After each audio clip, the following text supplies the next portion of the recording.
तो अभी जो अपन स्टार्ट कर रहे हैं वो है बोहल्स कैलकुलेशन, और बोहल्स कैलकुलेशन में पहला कैलकुलेशन है रेडियस ऑफ ऑर्बिट, ठीक है, और शेल। तो रेडियस कैसे फाइंड की जाती है ये अपन कैलकुलेट करने जा रहे हैं। तो सिंपल सी चीज़ है, इस डेरिवेशन को आप लोग बहुत अच्छे से देखना, क्योंकि अगर डेरिवेशन आपने अच्छे से ऑब्जर्व किया तो ही आपको ये समझ में आएगा। मैंने आप लोगों को बोहर के पोस्टुलेट्स लिखवाए थे, तो पोस्टुलेट में मैंने आपको दो पोस्टुलेट लिखवाए थे।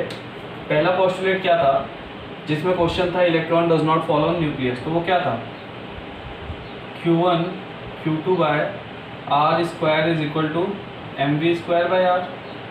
मैंने बताया था Q1 क्या है, चार्ज ऑन इलेक्ट्रॉन, तो Q1 is equal to charge on electron, Q2 is equal to charge on nucleus, r distance from electron to nucleus. तो इलेक्ट्रॉन पे चार्ज कितना होता है, E माइनस, न्यूक्लियस पे कितना होता है, प्लस ZE। तो Q1 Q2 की जगह अपन ये वैल्यू पुट करेंगे। तो आप एक बार इसको नोट डाउन कर लो, फिर मैं इस इक्वेशन को और शॉर्ट करके फाइनल इक्वेशन आपको बताता कि ये फाइनल इक्वेशन कैसे होती है। तो देखिए, अगर अपन रखेंगे तो E, अब देखिए आपको चार्जेस, उसके चार्ज नहीं लेना, माइनस और प्लस नहीं लेना, सिर्फ मैग्नीट्यूड लेना है। तो E into ZE by r square is equal to mv square by r. इसका मल्टीप्लाई होगा तो ये बन जाएगा ZE square by r square is equal to mv square by r. यानी जो इलेक्ट्रोस्टैटिक फोर्स ऑफ अट्रैक्शन था वो अभी फाइनली इसमें रिड्यूस हो गया है, जिसमें हमने चार्ज की वैल्यू वगैरह भी पुट कर दी है, ठीक है। तो ये नोट डाउन कीजिए आप, मैं इसको फाइनली यहाँ से इस इक्वेशन को उठाता हूँ, नोट कर लिया होगा। तो देखिए हमारी पहली इक्वेशन क्या बन के आई है, पहली इक्वेशन हमारी बन के आई है ZE square by r square is equal to mv square by r. ये इक्वेशन हमारी पहली। दूसरी इक्वेशन में यहाँ पे मैंने आपको लिखवाई थी that angular momentum mvr is equal to nh upon 2π। तो ये दो इक्वेशन मैंने आपको लिखाई थी बोहर के पोस्टुलेट में, और यही बोला था कि इन दोनों इक्वेशंस को बहुत अच्छे से ऑब्जर्व करना, क्योंकि पूरे डेरिवेशन में इनका बहुत सारा यूज़ है। तो अब डेरिवेशन कैसे स्टार्ट होता है, कैसे रेडियस फाइंड की जाती है, तो देखिए हम क्या करेंगे, हम पहले सेकेंड वाली इक्वेशन को टच करेंगे। तो हम क्या बोलेंगे, from equation second find value of v। यानी इक्वेशन सेकेंड से हम v की वैल्यू फाइंड करेंगे। तो इक्वेशन सेकेंड से अगर v की वैल्यू फाइंड करनी हो, देखो यहाँ पे mvr is equal to nh upon 2π है। तो v फाइंड करना हो तो v इज इक्वल टू क्या हो जाएगा, nh अपॉन 2π mr। तो ये हो गया, v की वैल्यू मिल गई तुम्हें, तो इसे पुट इन इक्वेशन 1। यानी फिर से ध्यान रख लो, ये दो पोस्टुलेट तुम्हारे बोहर के थे, तुमने इन्हें यूज़ किया इक्वेशन 1 इक्वेशन 2। सबसे पहले हमने इक्वेशन 2 को उठाया, इक्वेशन 2 में से v की वैल्यू निकाली जो कि कितनी है, nh अपॉन 2π mr, और इसको हम इक्वेशन 1 में रखेंगे। तो इक्वेशन 1 में ये v की वैल्यू है, तो यहाँ पुट करेंगे तो हमारा क्या हो जाएगा, ZE square by r square is equal to m, v की वैल्यू रखेंगे तो nh अपॉन 2π mr का स्क्वायर अपॉन r, ये हो जाएगा। अब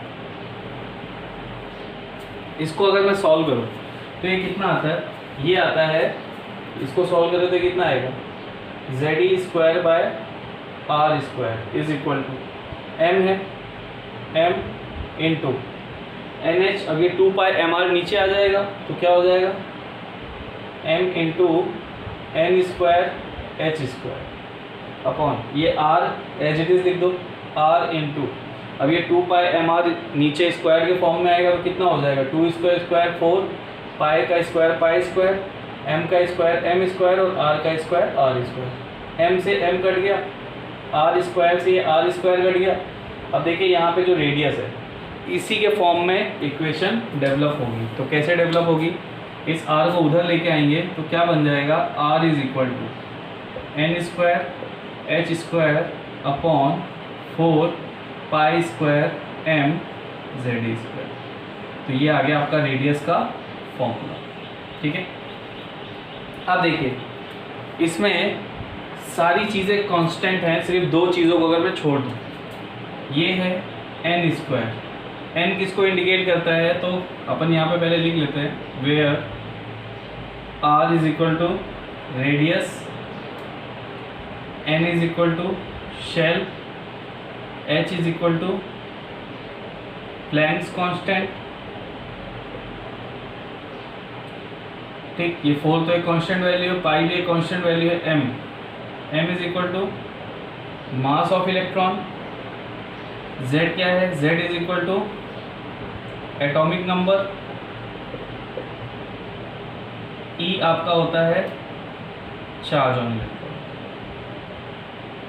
तो अगर आप देखो तो एक इसको छोड़ दिया जाए और एक इसको छोड़ दिया जाए तो यही तो चेंज हो सकते हैं। डिफरेंट एलिमेंट अगर आपने ले लिए तो यही तो चेंज हो सकते हैं। ये भी एक कांस्टेंट वैल्यू है, ये भी एक कांस्टेंट वैल्यू है, ये भी एक कांस्टेंट वैल्यू है। तो हम क्या करते हैं, हम यहाँ पे लिखेंगे we put all the values and get, यानी हम ये सारी कांस्टेंट वैल्यूज इक्वेशन में लिख देते हैं तो हमें एक इक्वेशन मिलती है that r is equal to a nought. तो कांस्टेंट क्या नहीं था, n नहीं था और z नहीं था, यानी ये दो चीज़ कांस्टेंट नहीं थी। तो इसको छोड़ के बाकी सारी वैल्यू अगर पुट कर देते हो तो इक्वेशन निकल के आती है r is equal to a nought n square by z। अब ये ए नॉट ये सारी वैल्यू को रखने के बाद ये क्या वैल्यू देती है, तो ये 3 फॉर्मेट में वैल्यू देती है। पहली वैल्यू जो आपकी होती है वो होती है 52.9 पिकोमीटर, 52.9 पिकोमीटर, यानी ये सारी वैल्यूज रखने के बाद ये जो ए नॉट है इन दोनों को छोड़ के बाकी सबको हमने क्या कर दिया, एक कांस्टेंट मान लिया। और ये सारी वैल्यूज रखने के बाद हमारी एक वैल्यू पिकोमीटर में अगर निकालनी हो तो कितनी आती है, 52.9 पिकोमीटर। अब इस वैल्यू को अगर तुम्हें किस में चाहिए, 3 फॉर्मेट में तुम्हें लिखा के दे देता तो 3 फॉर्मेट में तुम लोग लिख दो। तो ए नॉट 52.9 पिकोमीटर और 0.529 एंगस्ट्रॉम, और थर्ड वैल्यू में और लिख के दे देता और 0.0529 नैनोमीटर। तो ये ए नॉट की 3 वैल्यूज आ जाती हैं सारे कांस्टेंट वैल्यूज को रखने के बाद, यानी इन सब की वैल्यूज रखने के बाद ये 3 वैल्यू आती हैं और एन स्क्वायर और जेड एज इट इज रहता है। तो ये जो तुम्हारा मेन फॉर्मूला है रेडियस का वो ये बन जाता है। अब ए नॉट की वैल्यू तुम्हें जिस हिसाब से पुट करनी है तुम कर सकते हो। अगर क्वेश्चन में पिकोमीटर में पूछा है तो तुम ए नॉट की वैल्यू 52.9 रखो, एंगस्ट्रॉम में बोला है तो 0.529 रखो, और नैनोमीटर में बोला है तो 0.0529 रखो। तो इसको एक बार नोट डाउन करो, फिर आगे इससे रिलेटेड कुछ क्वेश्चंस देखते हैं और वैल्यू पुट करके देखते हैं तीनों। पहली वैल्यू है 52.9, दूसरी वैल्यू है ये है 52.9, ये है 0.529 और ये है 0.0529। यूनिट क्या है, ये है पिकोमीटर, ये एंगस्ट्रॉम में और ये नैनोमीटर में। नोट डाउन कीजिए इसको। तो ये था आपका डेरिवेशन किसका, कैलकुलेशन रेडियस का, ऑर्बिट का। तो सबसे पहले फिर से स्टेप याद रख लो, 2 इक्वेशंस आपके पोस्टुलेट से आपको मिलती हैं। पहले आप सेकंड इक्वेशन को उठाओगे, वहाँ से v फाइंड करोगे तो v कितना आ जाएगा, NH/2πmr। उस वैल्यू को आप इक्वेशन 1 में रखोगे जहाँ v स्क्वायर है, वहाँ पे रखने के बाद आप सॉल्व करते चले जाओगे, आपको एक बड़ी इक्वेशन मिलेगी जिसमें n यानी शेल और z एटॉमिक नंबर, ये 2 कांस्टेंट नहीं होते, बाकी सब कांस्टेंट होते हैं। सबकी वैल्यूज पुट करोगे तो आपको इक्वेशन में एक कांस्टेंट मिलेगा r is equal to a nought n square by z. तो ए नॉट सारे कांस्टेंट को रखने के बाद वैल्यू मिलता है, और इस ए नॉट की वैल्यू हमने 3 फॉर्मेट में लिखी है। पहली 52.9 पिकोमीटर में, दूसरी 0.529 एंगस्ट्रॉम में और तीसरी 0.0529 नैनोमीटर में। अब क्वेश्चन जो भी हमारे होंगे हम इन्हीं वैल्यूज़ को पुट करेंगे और आंसर्स निकालेंगे।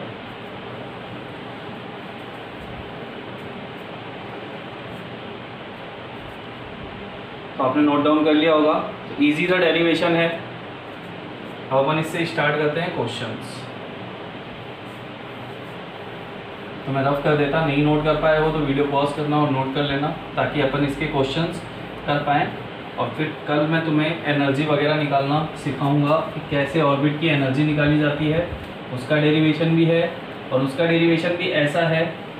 ठीक है, तो देखो तुम्हें रेडियस के 2 फॉर्मूले तो बहुत अच्छे से याद होने चाहिए। अब और अगर आप चाहोगे थोड़ा सा, अगर आप अच्छे से ऑब्जर्व आपने किया होगा तो अब आप इस डेरिवेशन को कभी भूल भी नहीं पाओगे। 2 इक्वेशन है, 2 इक्वेशन से सारी चीज़ें सॉल्व करनी। तो देखिए हमारी इक्वेशन क्या आई थी, r is equal to a nought n square by z। अब मान लीजिए अगर आपसे वो बोलता है पिकोमीटर में निकालो, तो r की वैल्यू क्या हो जाएगी 52.9 into n square by z picometre, 0.529 into n square by z angstrom, r is equal to 0.0529 into n square by z nanometre. तो 3 डिफरेंट वैल्यूज में, 3 डिफरेंट यूनिट में ए नॉट की वैल्यू यानी constant, सारे constant की value रखने के बाद आ जाती है।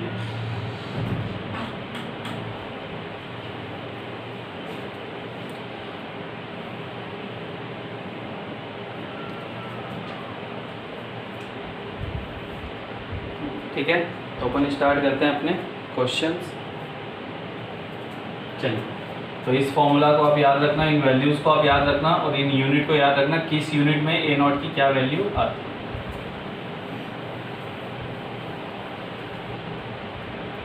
है। एक और चीज़, एक नोट लगा लो, if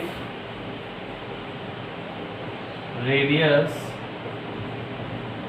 ratio of 2 orbits is asked, then यानी 2 ऑर्बिट का अगर रेशियो पूछ ले तो पहला क्या हो जाएगा, r is equal to r1, यानी पहले वाले ऑर्बिट को r1 मान लेंगे तो 0 पॉइंट, या फिर इसको पिकोमीटर में निकाल लेते हैं 52.9 इंटू, अब r1 है तो ये क्या हो जाएगा n1 स्क्वायर बाय z1, यानी ये डिफरेंट के लिए हो गया।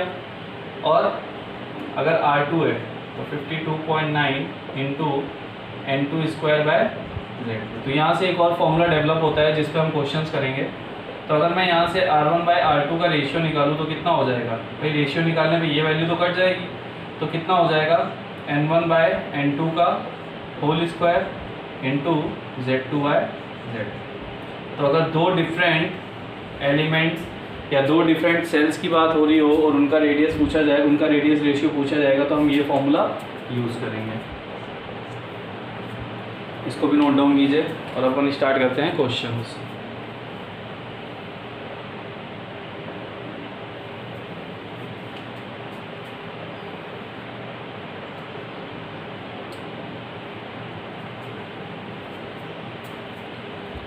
चलिए क्वेश्चन स्टार्ट करते हैं, हटा देता हूँ इसको। अब किसी भी, यानी पहली बात तो ये हाइड्रोजन लाइक स्पीसीज़ के लिए वैलिड है, लेकिन हाइड्रोजन लाइक का मतलब क्या होता है ये पर ये भी समझ लो। मैं बार बार बोल रहा हूँ हाइड्रोजन लाइक, इसका मतलब क्या होता है। देखो हाइड्रोजन में होते हैं 1 इलेक्ट्रॉन, क्योंकि हाइड्रोजन का एटॉमिक नंबर होता है 1H1। तो हाइड्रोजन लाइक क्या हो सकता है He+, क्योंकि He 2He होता है, तो ये इसमें इलेक्ट्रॉन कितने हैं 2, तो एक पॉजिटिव चार्ज, मतलब एक इलेक्ट्रॉन निकल गया, तो फाइनली बचा कितना इसमें 1 इलेक्ट्रॉन। Li+2, यानी इलेक्ट्रॉन निकाल के हम फाइनली एक इलेक्ट्रॉन रख रहे हैं, तो वो हाइड्रोजन लाइक स्पीसीज बन जाते हैं। B+3, तो इसमें 1 इलेक्ट्रॉन। ये सब हाइड्रोजन लाइक स्पीसीज हैं। इनके एटॉमिक नंबर Z की वैल्यू चेंज होती है, लेकिन नंबर ऑफ इलेक्ट्रॉन हाइड्रोजन के बराबर ही रहते हैं जब इस पर चार्ज आ जाता है। तो मैंने चार्ज कैसे निकालना है, इलेक्ट्रॉन प्रोटॉन न्यूट्रॉन, ये मैं आपको ऑलरेडी सिखा चुका हूँ। तो ये होता है हाइड्रोजन लाइक स्पीसीज का मतलब। तो अपन क्वेश्चन स्टार्ट करते हैं। तो पहला क्वेश्चन मैं लिखता हूँ, find radius of Bohr's second orbit of hydrogen, यानी हाइड्रोजन के सेकेंड ऑर्बिट की हमें रेडियस चाहिए। तो हमारा रेडियस का फॉर्मूला क्या था, आर, अब यूनिट मैंने कोई मेंशन नहीं है, तुम किसी में भी निकाल सकते हो। R is equal to a nought into n square by z. अब देखिए क्वेश्चन में वैल्यू कैसे क्वेश्चन है, तो ए नॉट तो एक कांस्टेंट वैल्यू है, मैंने पिकोमीटर में सपोज मुझे निकालना है, मैंने 52.9 कर दिया। कौन सा ऑर्बिट बोला है, सेकेंड, तो ये क्या हो गया आर सेकेंड, यानी सेकेंड ऑर्बिट की हमें रेडियस निकालनी है। तो सेकेंड ऑर्बिट मतलब एन की वैल्यू कितनी है 2, बात कर रहा है हाइड्रोजन का, तो हाइड्रोजन का एटॉमिक नंबर कितना होता है 1, तो एन और जेड की वैल्यू क्या आ गई 2 स्क्वायर बाय 1, तो 52.9 इंटू 4। इसको सॉल्व करोगे तो तुम्हारे सेकेंड ऑर्बिट की रेडियस आ जाएगी। यानी कि बोहर के सेकेंड ऑर्बिट की रेडियस कितनी होती है, तो इसको अगर सॉल्व करेंगे तो कितना आएगा भाई, 9 4 जा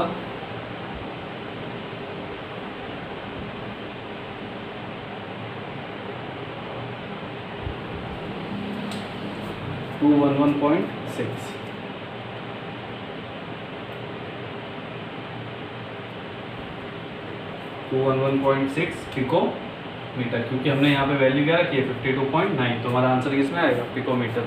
तो ये बोहर के सेकेंड ऑर्बिट की रेडियस है।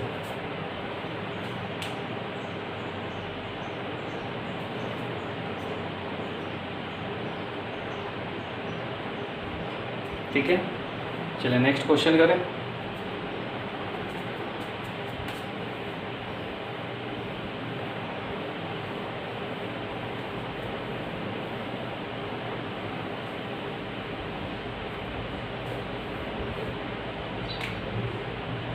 If Bohr's first orbits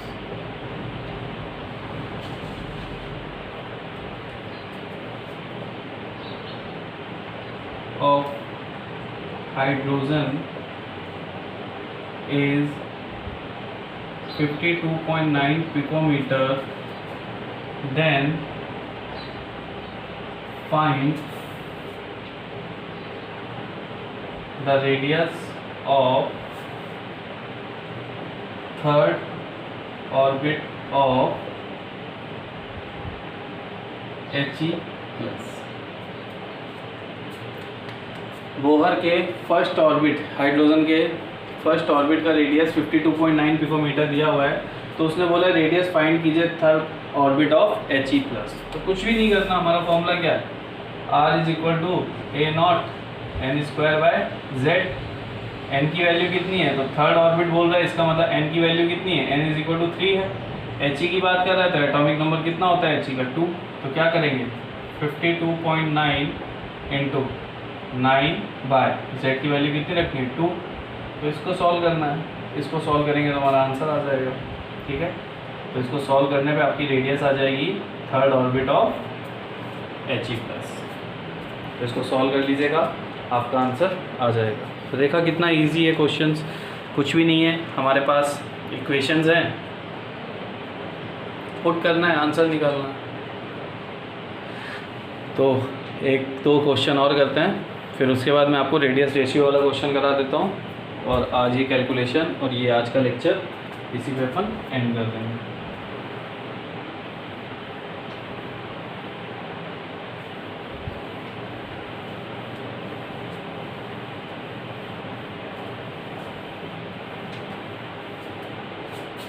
चलिए क्वेश्चन है, find radius of Bohr's second orbit of He+ and third orbit of Li+2। Find radius of Bohr's second orbit of He+ and third orbit of Li+2। तो इसको आप लोग solve कीजिए और मुझे answer बताइए कितना आंसर आएगा। यानी कि सेकेंड ऑर्बिट He+ रेडियस कितना आएगा He+ के सेकेंड ऑर्बिट का, और Li+2 के थर्ड ऑर्बिट का रेडियस कितना आएगा, ये कैलकुलेट करके बताइए जल्दी से।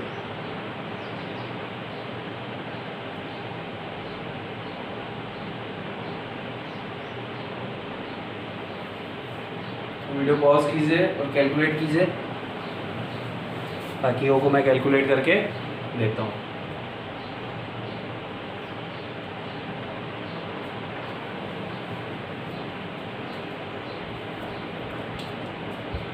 चलिए, find radius of Bohr second orbit of He+ and third orbit of Li+2।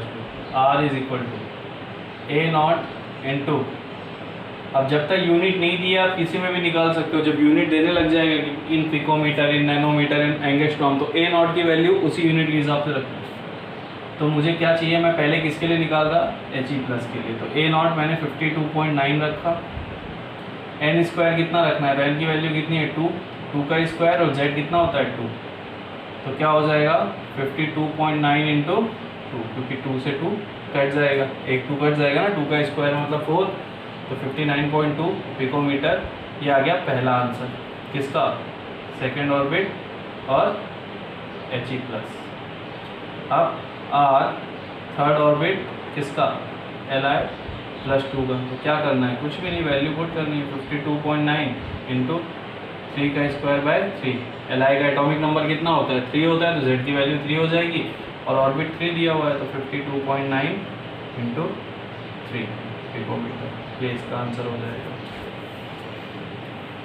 तो आप लोग देख पा रहे होंगे कि एटॉमिक स्ट्रक्चर में बहुत सारी चीज़ें हैं, लेकिन है बहुत इजी। थोड़ा सा एफर्ट डालोगे, थोड़ी सी मेहनत करोगे, तो सारी चीज़ें समझ में आ जाएंगी आप लोग को अच्छे से, ठीक है। और डेरिवेशन में मैंने आपको इतने इजी फॉर्मेट में एक स्टेप बाय स्टेप आपको समझा दिया। प्रैक्टिस करना, डेरिवेशन भी आपका क्लियर हो जाएगा। वैसे क्लियर हो ही चुका होगा, इतना बड़ा डेरिवेशन नहीं है। एनर्जी का थोड़ा बड़ा होता है, लगता है, होता नहीं है, क्योंकि उसमें आर की बड़ी बड़ी वैल्यूज पुट करनी पड़ती है, ठीक है, वो बताऊँगा मैं। चलिए नोट डाउन कर लिया होगा इसको, ईजी क्वेश्चन है। तो 1-2 क्वेश्चन अपन रेडियस रेशियो पे करते हैं, फिर ये वाला पार्ट आपका रेडियस वाला कंप्लीट हो जाएगा। तो ये बहुत इजी लेवल के क्वेश्चंस होते हैं, जनरली पूछे नहीं जाते, बट पूछे भी जा सकते हैं, ऐसा कुछ नहीं है। वो जेई वालों के दिमाग पे डिपेंड करता है वो आपसे क्या पूछना चाहते हैं। चलिए क्वेश्चन लिखते हैं। Find radius ratio of Bohr's third orbit of hydrogen and second orbit of Be plus 3। उसने क्या बोला, रेडियस रेशियो फाइंड करके दो third orbit of hydrogen and second orbit of Be plus 3 beryllium. तो हम फॉर्मूला हमारा क्या था रेडियस रेशियो का, R1 bye R2 is equal N1 बाय N2 का whole square into Z2 bye Z1। सबसे पहले वैल्यूज देख लो, N1 N2 Z2 Z1 क्या होता है, अलग से लिख लिया करो। तो पहले हम अगर मान लो इसको मानते हैं R1 वाला फेज और इसको मानते हैं R2 वाला, तो क्या होगा, इसकी सारी वैल्यूज 1 वाली होंगी, इसकी सारी वैल्यूज 2 वाली होंगी। तो N1 कितना है, N1 है 3, Z1 कितना है, हाइड्रोजन की बात हो रही है तो 1, N2 कितना है 2, और Z2 कितना है, बेरिलियम है तो 4, एटॉमिक नंबर बेरिलियम का 4 हो। Z इंडिकेट करता है एटॉमिक नंबर को, N इंडिकेट करता है शेल को। तो R1 bye R2 value put करो, N1 कितना था 3/2 का होल स्क्वायर इंटू 4/1, तो 9/4 इंटू 4, यानी कि R1 से R2 का रेशियो कितना है 9, which means R1 is equal to 9/R2। ये आ गया रेडियस रेशियो दोनों।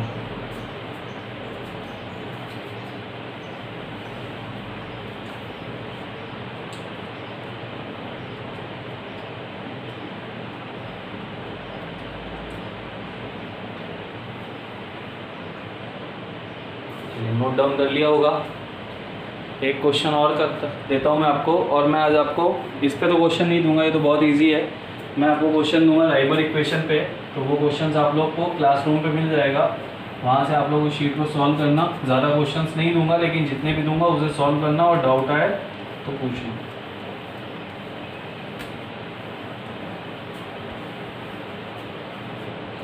और क्लास में इतने लोग हैं, अगर मैं मैक्सिमम देखूँ तो मेरे को ग्रुप में भी 70-80 बच्चे देखते हैं, लेकिन जब मैं वीडियोस पे जाता हूँ तो मुझे वहाँ पे मिलता है 27 व्यूज़। 27 व्यूज़ में भी किसी किसी बच्चे ने 1-2 बार उसको व्यू किया होता है, 1-2 3 बार देख लेता, तो उसका भी काउंट हो जाता है। यानी अगर मैं सोचूँ तो मेरे मतलब वीडियोस को देख रहे होंगे मुश्किल से 15-16 बच्चे। तो कुछ नहीं, लॉकडाउन के बाद अगर आप पेस में एडमिशन लेने वाले हो तो मैं ही पढ़ाऊँगा आपको, वहाँ पे ये सारी चीज़ें एक बार हो जाएंगी तो फिर आप क्या करोगे बच्चों, परेशान हो गए, इधर उधर घूमोगे, हमारा ये क्लियर नहीं हुआ, हमारा वो क्लियर नहीं हुआ। यहाँ पे फैकल्टी उतनी ही मेहनत से आपको पढ़ा रहा है, फिर भी आप लोग वीडियोस को ऑब्जर्व नहीं करते, देखते ही नहीं हो। 24 आवर्स आपको फ्री मिल रहे हैं, कोई बात नहीं, मानता हूँ मैं, अच्छी बात है, लेकिन ये 24 आवर्स में से आप कम से कम 2 घंटे 3 घंटे की पढ़ाई तो कर सकते हो ना, एटलीस्ट नोट्स वगैरह तो प्रिपेयर कर सकते हो ना, आप वो भी नहीं करते। चलिए, मेरा काम तो बोलने का है, इंटरेक्शन होगा फेस टू फेस, तब आप मुझे जान पाओगे, मैं आपको जान पाऊँगा, तब की बात करेंगे अपन। देखते हैं, कैलकुलेट, ये आज का क्वेश्चन है last. Calculate radius ratio of Bohr's fourth orbit of BE +3 and third orbit of Li +2। चलिए, जितने लोग इस क्वेश्चन को सॉल्व कर सकते हैं, रेडियस रेशियो सॉल्व करके दीजिए कितना आएगा।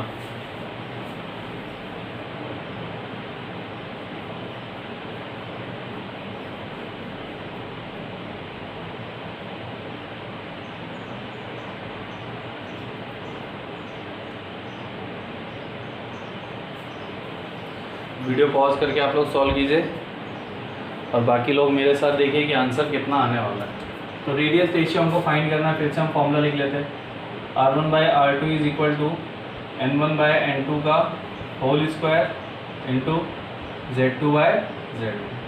वैल्यूज़ हम लिख लेते हैं यहाँ से। तो अगर मैं इसको मानूँ फर्स्ट वाला पार्ट, तो इसकी सारी वैल्यू फर्स्ट वाली होंगी और इसकी सारी वैल्यू सेकेंड वाली होंगी। तो वहाँ से देखते हैं पहले। N1 is equal to 4, Z1 इज इक्वल टू B की बात हो रही है यानी 4, N2 इज इक्वल टू 3 और Z2 इज इक्वल टू 3। ये वैल्यू होगी। Li का एटॉमिक नंबर 3 होता है, B का 4 होता है। वैल्यू पुट करते हैं तो R1/R2 इज इक्वल टू 4/3 का स्क्वायर इंटू 3/4। तो ये कितना हो जाएगा 16/9 इंटू 3/4। कट करोगे 3, यानी आंसर कितना हो जाएगा 4/3। तो R1/R2 कितना हो जाएगा 4/3। ये आ गया रेडियस रेशियो इस क्वेश्चन का।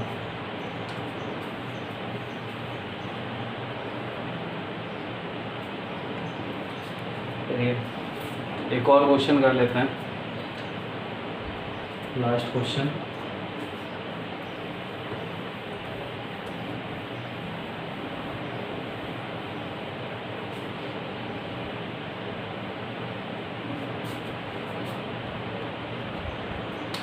Radius ratio of second orbit of BE +3 and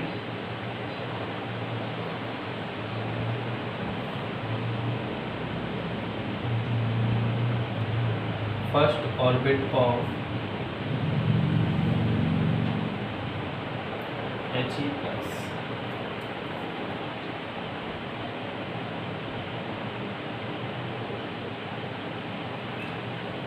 चलिए इसको देखिए, तो बाकी लोग सॉल्व करें। R1/R2 इज इक्वल टू कितना है, N1 कितना है 2, N2 कितना है 1, 2/1 का होल स्क्वायर, Z2 कितना है 2 और Z1 कितना है 4। तो 4 इंटू 2/4, 4 से 4 कट गया। R1/R2 कितना है 2, which means R1 is equal to 2R2। तो ये हो गया आज आपके रेडियस, यानी पहला कैलकुलेशन रेडियस वाला, उसके कुछ क्वेश्चंस। उसके बाद आपका ट्राइपर इक्वेशन पे क्वेश्चंस, जिसके क्वेश्चंस मैं भी डाल दूंगा आपको क्लासरूम पे। तो इन सबको अच्छे से आप फॉर्मूलाज देखो, फॉर्मूला बहुत इजी है, क्वेश्चन बहुत इजी है, लेकिन इनकी वैल्यू यूनिट बहुत याद रखने वाली चीज़ है। तो इन सब चीज़ों को अच्छे से याद रखना, ठीक है, और अच्छे से पढ़ाई कीजिए। बाकी जो क्वेश्चन मैं आज आपको दूंगा उसे सॉल्व करना, और जो भी डाउट हो आप मुझसे पूछना क्लासरूम में, नहीं तो आप ग्रुप में क्वेश्चन डाल देना, मैं आपको उसके सोल्यूशन दे दूँगा, ठीक है। चलिए बाय बाय, टेक केयर, सब अपना अच्छे से ध्यान रखिए और पढ़ाई कीजिए।